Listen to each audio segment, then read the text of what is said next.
October 29th, 1929. Wall Street crashes. 16 million shares traded. $30 billion gone in 6 hours. 4 years later. 13 million Americans unemployed. 9,000 banks closed. Families sleeping in cardboard boxes. Children going hungry. Farmers abandoning their land. From Black Tuesday to the Dust Bowl. From bank runs to breadlines. From Hoovervilles to the New Deal. This is the story of how one bad Tuesday destroyed an entire decade. This is the Great Depression. The worst economic disaster in American history, November 1st, 1929. 3 days after Black Tuesday. The newspapers say it's over. The worst is behind us, they write. Business leaders appear on radio, reassuring Americans. Prosperity is just around the corner. They're wrong. By December, the unemployment rate climbs from 3% to 6%. Factories begin laying off workers, not by the dozens, by the thousands. January 1930. The first bank fails in Tennessee. A small regional bank. Nothing major. But it starts something. A whisper. A rumor. A fear. What if my bank is next? By March, more banks close. 10 banks in Alabama, 15 in Missouri, 20 in Arkansas. People start withdrawing their money. Not spending it, hoarding it. Under mattresses. In coffee cans. Buried in backyards. When people stop spending, businesses lose customers. When businesses lose customers, they fire workers. When workers lose jobs, they stop spending. It's a death spiral, and it's just beginning. By the end of 1930, 659 banks have failed. Families wake up one morning to find their life savings gone. No warning, no insurance, just gone. The unemployment rate hits 9%. 3 million Americans out of work. But that's nothing compared to what's coming. 1931, the year everything falls apart. In April, Austria's largest bank collapses. The crisis spreads across Europe like wildfire. Germany, Britain, France. Every major economy begins to crumble. Global trade collapses. American farmers who once exported wheat to Europe find no buyers. Prices plummet. A bushel of wheat that sold for $1.25 in 1929 now sells for 38 cents. Farmers can't pay their mortgages. Banks foreclose. Families lose their land. 3 generations of work. Gone. September 1931. Britain abandons the gold standard.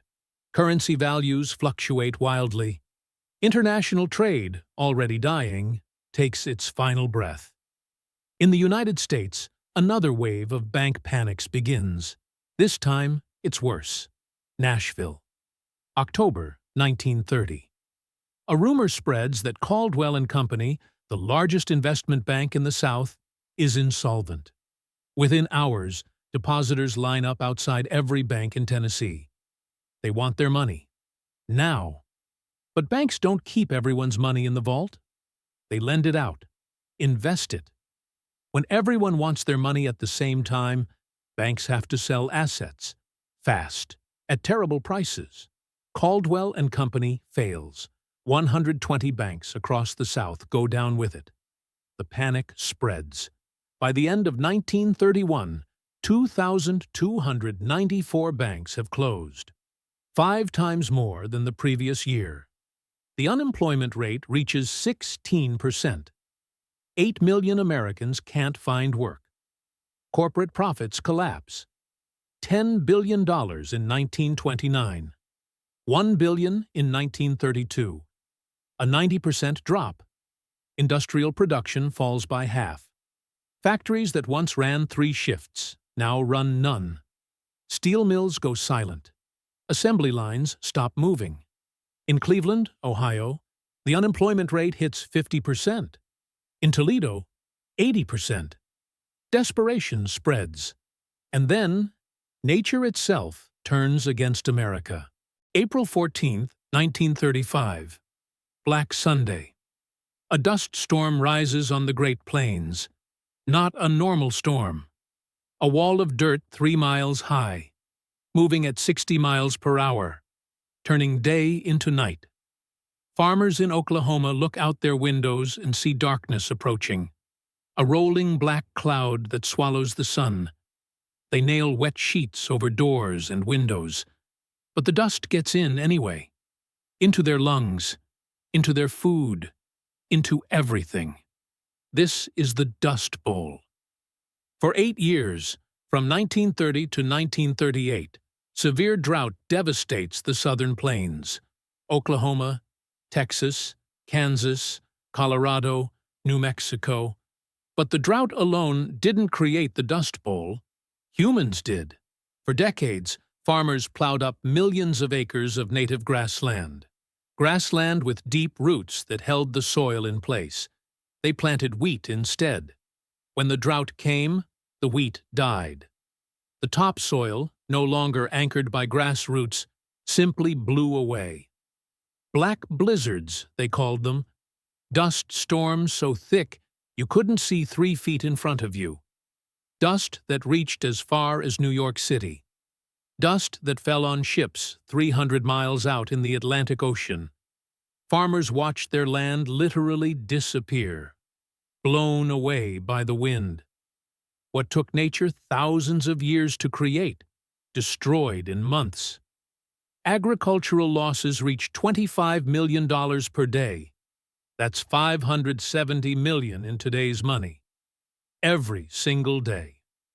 By 1936, 75% of the topsoil in the Oklahoma and Texas panhandles is gone. Families have no choice. They abandon their farms, pack everything they own into trucks and jalopies, and head west. 2.5 million people leave the Dust Bowl states during the 1930s, the largest migration in American history. 440,000 from Oklahoma alone. Entire towns reduced to single-digit populations. They call them Okies, no matter where they're from. Oklahoma, Texas, Arkansas, Missouri, all Okies. 300,000 of them end up in California, following Route 66. The Mother Road. Traveling with everything they have strapped to their vehicles. Camping along the roadside. Eating whatever they can find. When they reach California, they discover the promised land doesn't want them. Signs appear in store windows. No Okies. Police at the California border turn families away. Los Angeles briefly establishes a bum blockade to keep out undesirable migrants. Those who make it through find work in the fields, picking cotton, grapes, peaches for 75 cents a day. Out of that, they pay 25 cents to rent a tar paper shack with no floor, no plumbing, no electricity. They live in shanty towns, little Oklahomas, scavenged scraps for homes, no sanitation, typhoid outbreaks, malaria, tuberculosis. This is the land of milk and honey. This is California. Dorothea Lange captures their faces in photographs. Woody Guthrie writes songs about their struggles. John Steinbeck tells their story in The Grapes of Wrath. But while the Okies flee west, millions more Americans face a different hell. Urban poverty. 1932. The worst year of the Depression. Unemployment reaches 25%.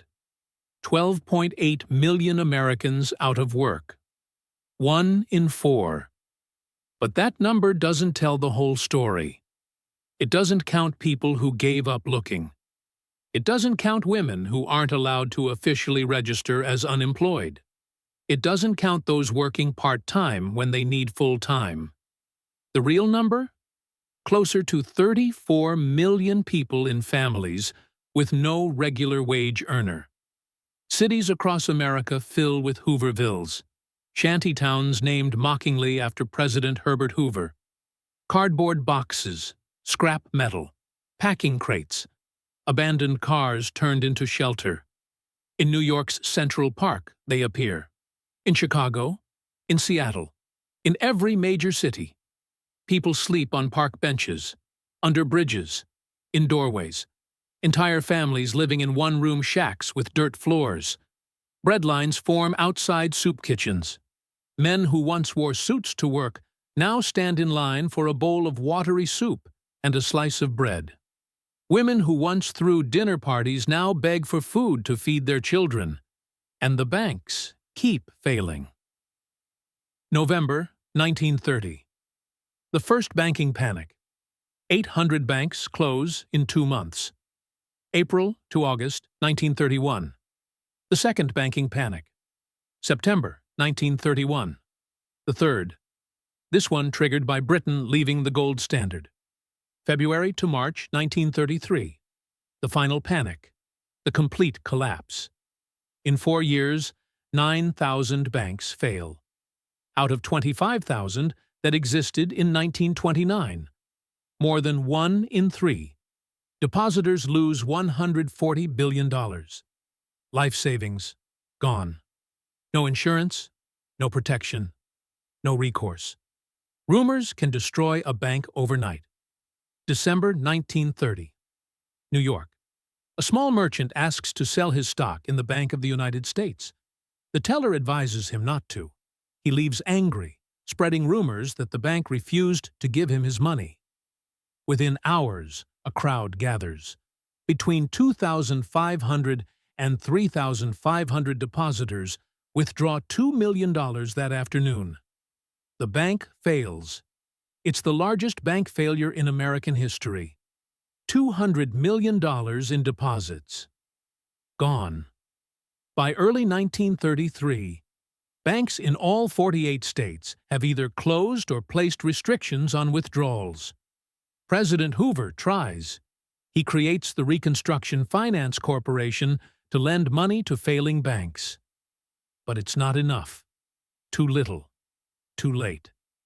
Hoover believes the economy will fix itself. That government intervention will make things worse. He promotes volunteerism, asks businesses not to cut wages. They ignore him. By 1932, America is in free fall. The stock market has lost 89% of its value. Industrial production down 47%. Gross domestic product down 30%. Wages for those still employed drop 42%. In November, Americans elect a new president, Franklin Delano Roosevelt. He promises a new deal for the American people. He has no idea if it will work. But doing nothing is no longer an option. March 4th, 1933, Inauguration Day. Roosevelt takes the oath of office. The banking system has collapsed. A quarter of the workforce is unemployed. The economy is in ruins. In his inaugural address, Roosevelt speaks the words America desperately needs to hear. The only thing we have to fear is fear itself. The next day, March 5th, Roosevelt acts. He declares a national bank holiday. Effective immediately. All banks closed for 4 days. All banking transactions prohibited. The entire financial system shut down. People panic. How will they buy food? Pay rent? Survive? But Roosevelt has a plan. While the banks are closed, Treasury officials work around the clock on the Emergency Banking Act. 4 days later, Congress passes it. In a single day. The act gives the government power to examine every bank. Provide capital where needed. Determine which banks are sound enough to reopen. March 13th. The healthy banks reopen. But will people trust them? March 12th. The night before, Roosevelt goes on national radio. 60 million Americans listen. His first fireside chat. In plain language, he explains what happened, why he closed the banks, how they've been fixed, why Americans can now trust them again. It is safer, Roosevelt says, to keep your money in a reopened bank than it is to keep it under the mattress. The next morning, depositors line up, not to withdraw money, to deposit it. They believe him. The banking crisis is over. Capitalism was saved in 8 days, one advisor later says, but Roosevelt isn't done. The first 100 days, March to June 1933. 15 major laws passed. Unprecedented government action. The Civilian Conservation Corps puts young men to work planting trees, building parks, fighting fires. 3 million employed over 9 years. The Federal Emergency Relief Administration. Direct cash grants to states for relief programs. The Agricultural Adjustment Act pays farmers to produce less, raising crop prices. The Tennessee Valley Authority builds dams, brings electricity to rural areas. The National Industrial Recovery Act sets minimum wages, maximum hours, bans child labor, and on June 16, 1933, Roosevelt signs the Glass-Steagall Banking Act. It creates the Federal Deposit Insurance Corporation, the FDIC. For the first time in history, bank deposits are insured by the federal government, up to $5,000 per account. If your bank fails, you get your money back. Guaranteed. Bank failures drop from over 4,000 in 1933 to 61 in 1934.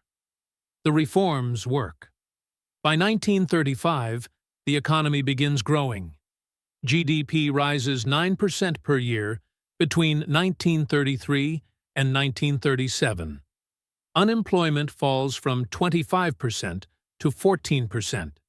It's not fast enough for everyone, but it's progress.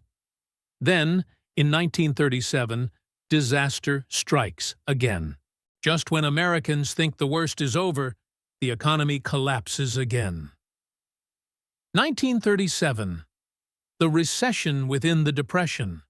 Roosevelt, worried about inflation and government deficits, cuts spending. The Federal Reserve raises interest rates. Too soon. Industrial production falls 19% in 6 months. Unemployment jumps from 14% back to 19%. 3 million Americans lose their jobs. Again. The gains of 4 years, wiped out in months. Roosevelt realizes his mistake. In 1938, he reverses course, increases spending, restarts relief programs. The economy stabilizes, but slowly. By 1939, unemployment is still at 17%. The Depression, technically over, still devastates millions. What finally ends it? War. September 1st, 1939. Germany invades Poland. World War II begins. Europe needs weapons, planes, ships, tanks, ammunition. American factories restart. Unemployment drops. By 1941, it's down to 10%. December 7th, 1941. Pearl Harbor. America enters the war. Full mobilization. Every factory running at capacity. Everyone who wants a job can find one. By 1942, unemployment falls below 4%. The Depression is finally, truly over. But the scars remain. The Great Depression lasted 10 years, from 1929 to 1939. In that decade, 13 million Americans lost their jobs. 9,000 banks failed. $140 billion in savings vanished. Families were torn apart. Farms abandoned. Cities filled with homeless. An entire generation scarred by poverty. But it also changed America forever. Before the Depression, the government barely intervened in the economy.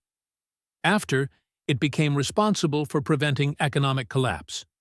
Social Security, unemployment insurance, bank deposit insurance, minimum wage, the 40-hour workweek, all created because of the Depression. The Federal Reserve learned to use monetary policy. The government learned to use fiscal policy. Regulations were written to prevent the mistakes that caused the crash. And for 70 years, they worked.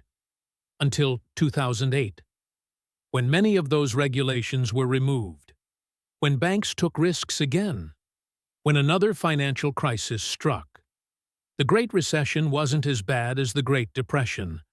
Unemployment reached 10% instead of 25%. GDP fell 4% instead of 30%. Because the lessons of the 1930s saved us. Bank deposit insurance prevented bank runs. The Federal Reserve flooded the system with money. The government bailed out failing institutions. The safety net held. But the Great Depression taught us something else. It taught us that economic collapse doesn't happen overnight. It happens gradually. One bank failure, one foreclosure, one layoff at a time. It taught us that prosperity is fragile, that confidence, once lost, is hard to rebuild. It taught us that doing nothing is not an option, that government has a role to play when markets fail, and it taught us that those who forget economic history are doomed to repeat it. October 29, 1929. Black Tuesday. The day Wall Street crashed. What followed was the worst decade in American history. But it was also the decade that shaped modern America. The decade that created the middle class.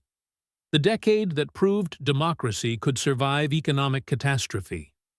The Great Depression ended, but its lessons remain. Those lessons matter today. Because the next crisis is always coming. The only question is whether we'll remember what we learned. Whether we'll remember the Breadlines and the Hoovervilles, the Dust Bowl and the bank runs, the desperation and the hope. Whether we'll remember that an economy is not just numbers on a page, it's people, families, lives. And when it breaks them too. This was the Great Depression, the worst economic disaster in American history. May we never forget it.